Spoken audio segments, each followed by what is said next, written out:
illegal immigration persists in this country because of the existence of sanctuary cities and counties. I've helped to lead the fight locally against sanctuary cities and counties, including Lehigh County.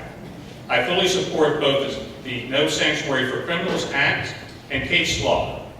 Last September, I was proud to work with Northampton County Council, Hayden Phillips, who is in the background, Matt Dietz, and others, to pass a resolution urging Senators Toomey and Casey to support those two pieces of legislation in the U.S. Senate. That resolution was passed unanimously by Northampton County Council. I made the same request at the same time with Lehigh County Board of Commissioners. To date, they have failed to take any action. We also have an enforcement problem. The laws of man are not immutable. Unlike the laws of gravity, the laws of man need enforcement. We have 3,000 Immigration and Customs Enforcement agents, or ICE agents, to enforce the immigration laws for a country of 300 million. Compare that to New York City, where they have roughly 35,000 uniformed police officers for a population of 8 million. We don't need the same ratio for ICE, but I will fight to substantially increase the number of agents. I will vote at every opportunity to strip every single penny from any sanctuary city or county and use that money to hire more immigration agents.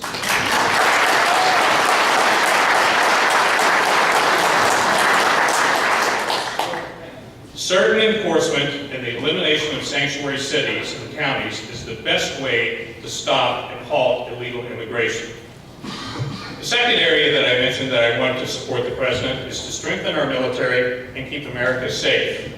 To do that, one of the first things we need to do is end the sequester that was implemented during the Obama administration. We need to adequately fund our military, and we need to do that in a way where we don't have to, every time we have an increase in military spending, we have to have a corresponding increase in domestic spending. The men and women in our armed forces are the best in the world, but their equipment is worn down, and we've shortchanged them on training. That needs to change now and into the future. We need to return to the regular order of business, which means the standard budget process that allows for real debate and informed decisions on how to provide for our military, and to give them the money they need to do their job, and that includes sufficient funds for training and equipment. To do that, we can't have any more omnibus spending bills or continuing resolutions where the Democrats extract a dollar-for-dollar increase in domestic spending to go along with military spending. That holds our military budget hostage, and it is a process that needs to end, and I will fight that, and I will never vote for a continuing resolution or an omnibus bill that busts the budget.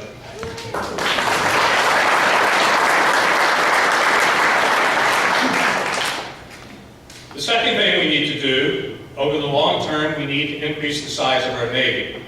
When I was looking at the audience earlier, I saw a gentleman with a Navy cap. I saw one with a USS Saratoga, so I'm hoping you agree with me on this. We currently have less than 280 active ships in the Navy.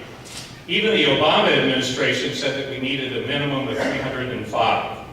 In Congress, I would support and work to put in place plans to grow our Navy to 355 active ships that all experts agree is what we need. As China continues to grow stronger and Russia seeks to regain its former status, we can't afford not to do this. The President has made this one of his major objectives for our long-term security, and I'm fully committed to do that as well. The third area that I want to support the President is to grow the economy and create jobs. As a congressman, I would stand with the President and continue his efforts to get government off the back and out of the pockets of working class people, seniors, small business owners, and entrepreneurs. Government must work for the people that are the backbone of this country, and not just for the elites, special interests, and lobbyists. America's real prosperity does not come from companies like Facebook and Netflix. It comes when we extract, grow, build, and make things. We should not compete with China and Mexico by cutting the wages of the middle class. We've tried that for the last 25 years, and it failed miserably. What we need to do is compete by becoming the world's low-cost energy producer. We have the capacity to do that. We have the capacity to become the biggest oil-producing nation in the world, and with natural gas, we can become the world's low-cost energy producer. With that, we can compete effectively and bring back manufacturing to this country, and with that, we bring back jobs for the middle class. Thirdly, and this is a long-term initiative, to sustain the long-term growth in our economy, we need to become a leader in education. And that means we need an education system that is world-class and that works for everyone. To accomplish that, we need to change two things. First, we have to end the monopoly that the teachers' union have on education in our country.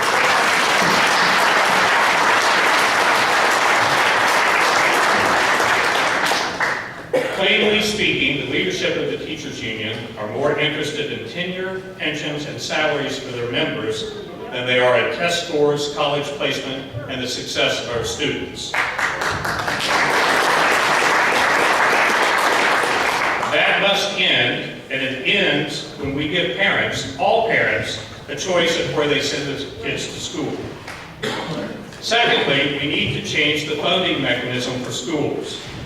The use of property taxes to fund schools may have worked in the last century, but is not working in this century.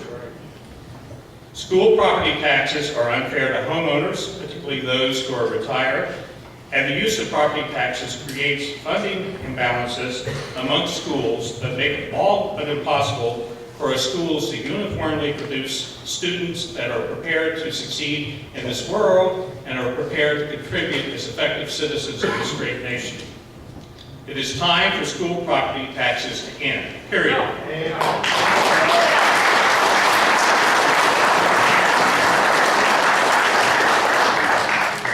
Since we can't seem to get that done at the state level, as your congressman, I will work on ways at the federal level to incentivize states like Pennsylvania to move to another way of funding for their schools.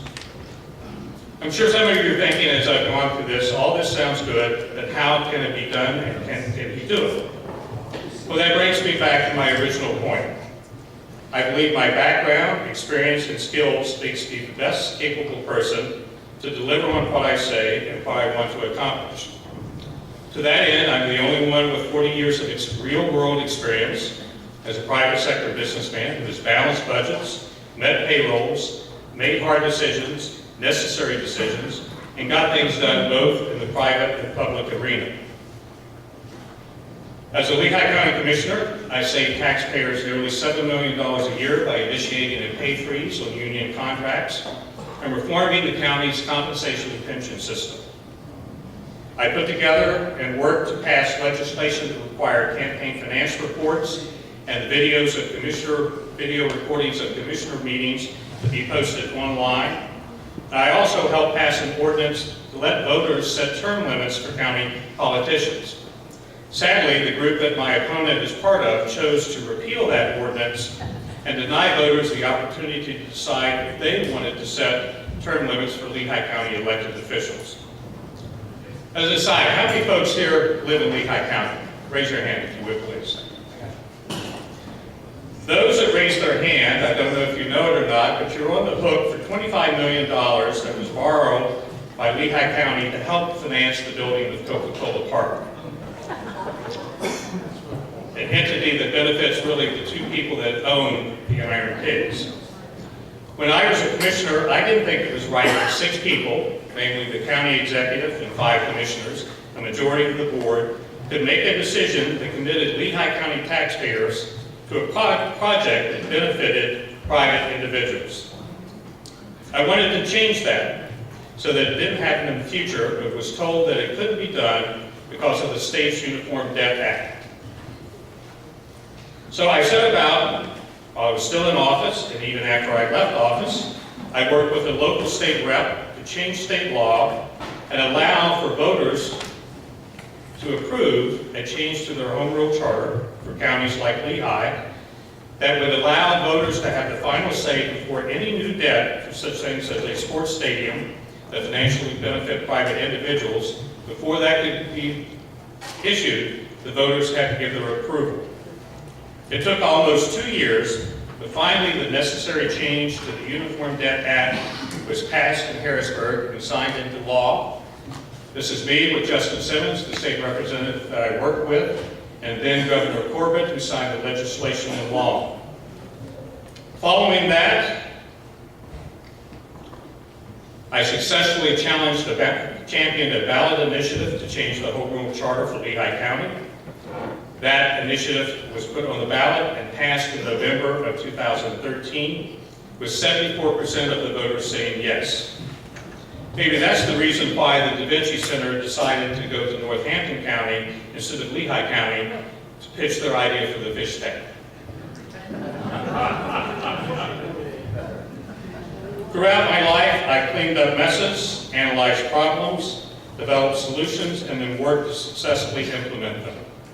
I would bring that same skill set to Washington. I'm not running to make it a career, I'm running to make a change. I'm not running to reclaim past glory because I miss the accolades. I'm running to work towards accomplishing the President's agenda to make America great again. Thank you, God bless you, God bless the United States. Thank you, Dean.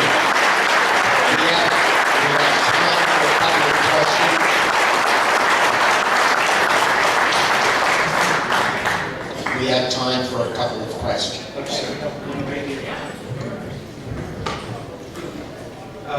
I would ask that you consider, since the federal government only gives our school districts each year 1.5 to 2.5, 3% maximum of their budget, and yet they make these school districts kowtow to the federal regulations, we really ought to disband it and get rid of our Department of Education.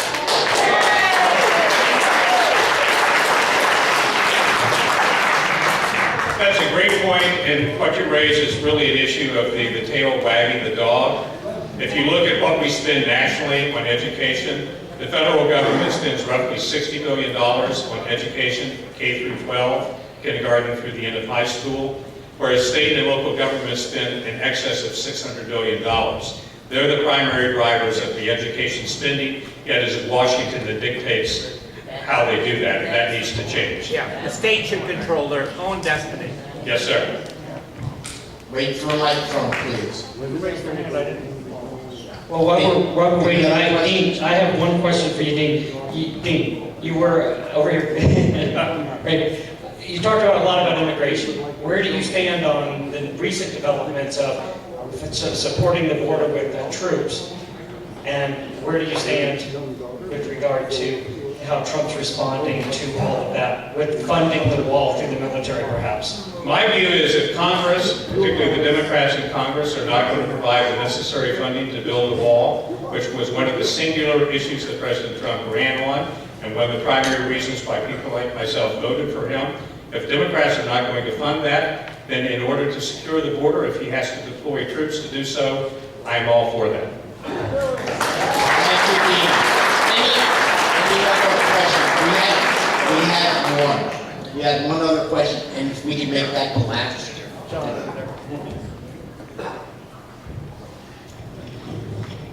Yes, as a former Vietnam vet, I'd like to know, because we toured our vets, so pathetic in this country is, and I'm on the board of 2 different groups that bail the vets out of situations, and I get emotional about it, but what will you do to help our veterans get better care? The current system that we have is a mess. My grandfather, the gentleman I showed you in the picture, was a veteran of World War I. He died in the care of the Veterans Administration because of negligent care. It is a disaster. And for those that think that government-run health care is the solution, all you have to do is look at the VA system and see what that is going to look like. We have an absolute moral obligation, in my opinion, to take care of our veterans, those that have served and given everything they have for the defense of this country. I think the approach that we need to take is to take the money that we're spending on the VA system and allow veterans to use a voucher system where they can go to see the doctors they want, when they want, and in the locations they want. Thank you very much. you. Thank you. And good luck. At this point, I'd like to introduce Tom Carroll, who will take care of announcements of our special guest. Tom can't be on, made a mistake again, let me have a microphone. As you all know, my name is Tom Carroll, I am the Vice Chair of the Lehigh Valley Tea Party, and tonight I want to acknowledge a couple people that are here tonight and encourage you, if you live in their areas, to speak to them, talk to them, and hopefully get on board and support them. At the very fundamental level of government, of politics, is the parties. And there are two people here running for state committee. Tony Sameo, who many of you know as our former secretary, is running for state committee in Northampton County. So when you go to vote in May, don't miss those bottom of the ballot questions. And remember, Tony Sameo is running for state committee. Ann Micas is running for state committee in Lehigh County. She's also a former treasurer of the Lehigh County Lehigh Valley Tea Party. If you live in Lehigh County, make sure you go at the bottom of the ballot and vote for that state committee person to get a responsible person on the state committee. We have a couple people here today that are running for state house seats. And the 183rd, Cindy Miller, you're here. Cindy Miller's running for the 183rd. We've known Cindy for a while. She's been a member of the Tea Party, and we recently had her at the Second Amendment Committee. So if you live in the 183rd, get to know Cindy, talk to her. Also, in the 131st, Beverly Plosa Bowser is here. She's running for the 131st. She actually lives in the Montgomery County part of that section, so if you have any questions for her, she's here. We also have some representatives of the Wagner campaign here, so if you want to support Wagner or have any questions, they have some signs, and I'm sure they have some sign-up sheets for volunteers, so you can talk to them as well. Now, the last one I have is, where is he? Where's the young, come on up. This young man is a senior at Easton High School, and I'm going to let him tell his own story about why he's here. He only has about 60 seconds, so he's going to be very brief. Why don't you go up to the microphone here at the podium? All right. Hello, everyone. So my name is Andrew Olivera. I'm a senior at Easton Area High School. Recently, due to the shootings in Parkland, our school district has decided to approve of 2 rallies led by left-wing interest groups to occur at our high school. They are both supporting gun control, and I'm looking to combat that with a pro-Second Amendment rally at my high school.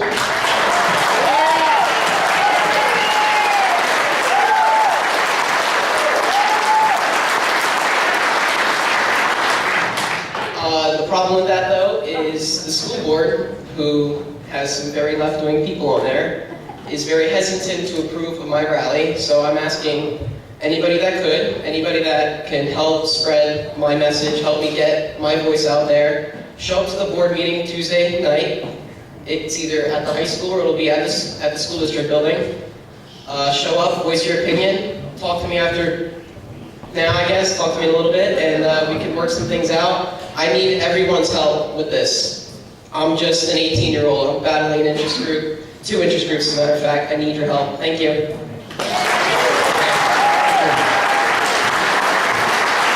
So that concludes announcing special guests, but the most important thing, I want to also thank Kathy tonight because what she said is so vital. We come here every month and we're fighting a battle, but they're not giving up. And if they win in this next election cycle, everything will change so fast you won't even understand what hit you. They want to destroy the Second Amendment, they want to destroy the First Amendment, they want to take away our system of government and our rights. So you all need to be out there supporting all these people that are running. Find the best candidate and make sure you're working for people and getting people elected that can win in the fall so that we don't lose everything. Thank you, Tom. And my apologies to Dean Browning. I missed his closing statement, so Dean, if you would. Very, very quickly, since we were talking about veterans, if there are any veterans in the audience that would be interested in volunteering for veterans for Browning, please see this gentleman over here. He'll be glad to help you. Thank you.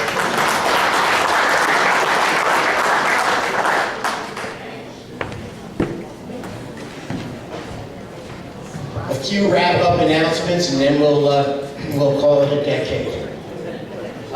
Support the agenda.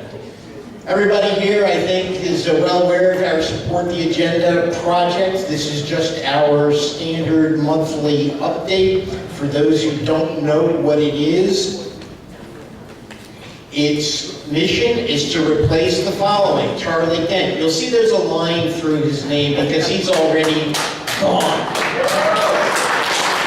We're also after Matt Cartwright. We're after Brian Fitzpatrick. Not everybody knows him, but he's another rhino down in Bucks. We're after Pat Meehan, but you see a line through his name too, and he's gone. We're after Ryan Costello. He's another who's gone.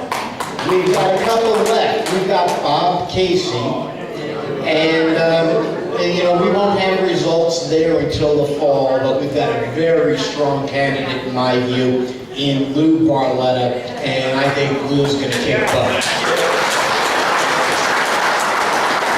And then, of course, we're after Tom Wolf, and you're well aware of the Wagner folks here, and we do have members who favor Paul Mango. We'll mention a little bit about that in a few minutes. I think Tom can provide an update for us on that.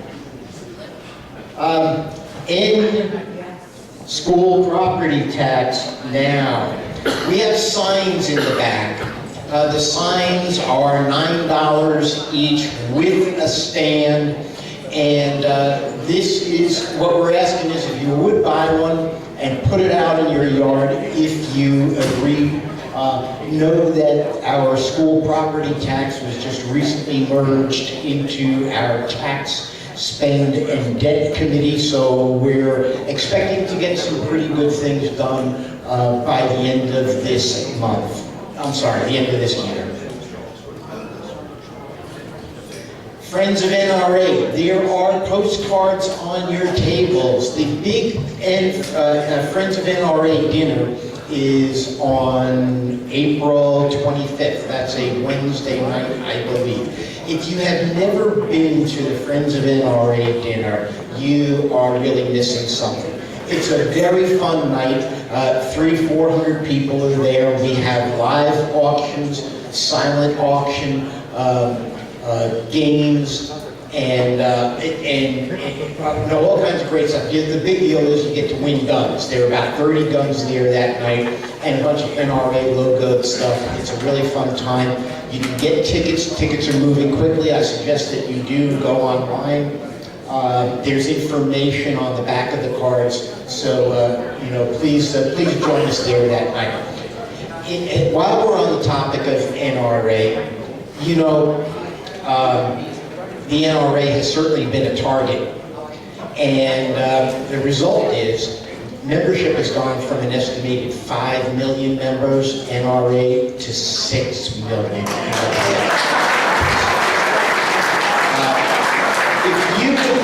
If you would like to be a part of that effort, you can sign, and you're not an NRA member. You don't have to be a gun owner. You can still join the NRA. And Bob Weeder has sign-up forms in the back. You can sign up, you can pay Bob. The big deal is the regular price is, I believe, $35 a year. Is that right, Bob? For NRA membership? And your cost tonight, it's a one-night deal. Bob got a deal from the NRA for tonight only if you sign up. It is $25, $10 savings. So that's for doing that. Yeah, that's either a new membership or a renewal. If you do for the renewal, you can do that as well. Okay, you also have on your tables flyers for Second Amendment Day. Again, this is huge. If you're a Second Amendment fan, this is August 30th. Yes, April 30th. Sorry, I'm a little ahead of myself. April 30th. What we do is we rally in the morning in the Capitol, and then we go get some lunch down in the cafeteria, and then we go lobby we visit our lawmakers in the afternoon. It's a great day. We're running a bus or van out there. If you're interested, it is on Monday, and it is the whole day. So you have to take the day off, but it is certainly worth it. We're looking to send a very clear message to Harrisburg that they better not mess with our guns. Our May 3rd meeting, that's next month. We're planning on a debate between Dean Browning, who you just met, and Marty Milstein. That is not finalized. There are some final details that need to be worked out with both campaigns, but we believe that it is going to happen here in this room May 3rd. We may also have another debate, and that'll be Scott Wagner and Paul Mango. So Tom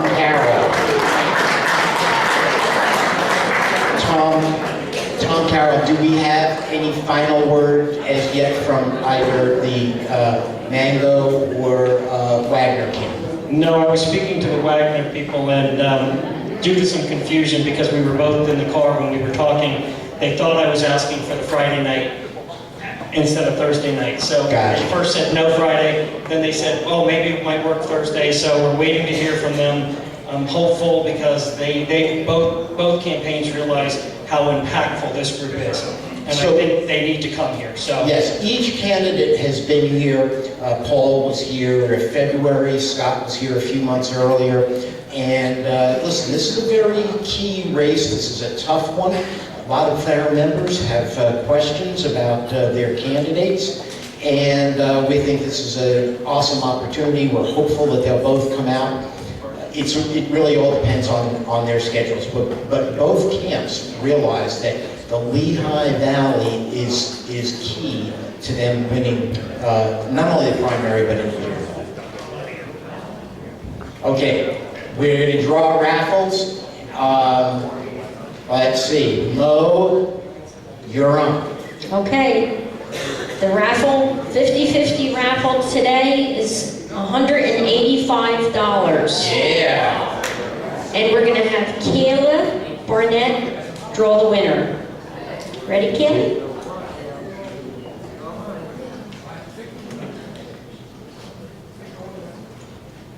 Okay, number 0274-781.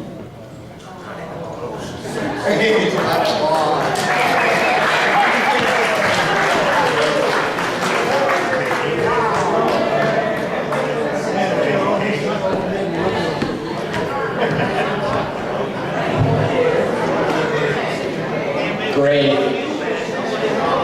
And let's go to, We're going to have Carl, her brother, draw the gun raffle. so this is the gun raffle now. And Carl, who, Ticket 2018 B15, Roland Zuck. is Roland is here. Awesome. Thank you very much. And thank you, Carl. Thank you, Caleb. And I would just like to say, I mean, what model children, right? I mean, if I get a round of applause for these guys. Thank you so much. Final thoughts and comments. Does anybody have any announcement that they need to make? A Boy Scout in the back has something? The Boy Scouts would like to thank you, and I'm going to give him the mic for 1 second. On behalf of Troop 359, we would like to thank you for your hospitality and your support. We're West Point down, bound. Keep us in your prayers. All right. If there's nothing else, I say thank you and safe travels home. Thanks for coming, guys.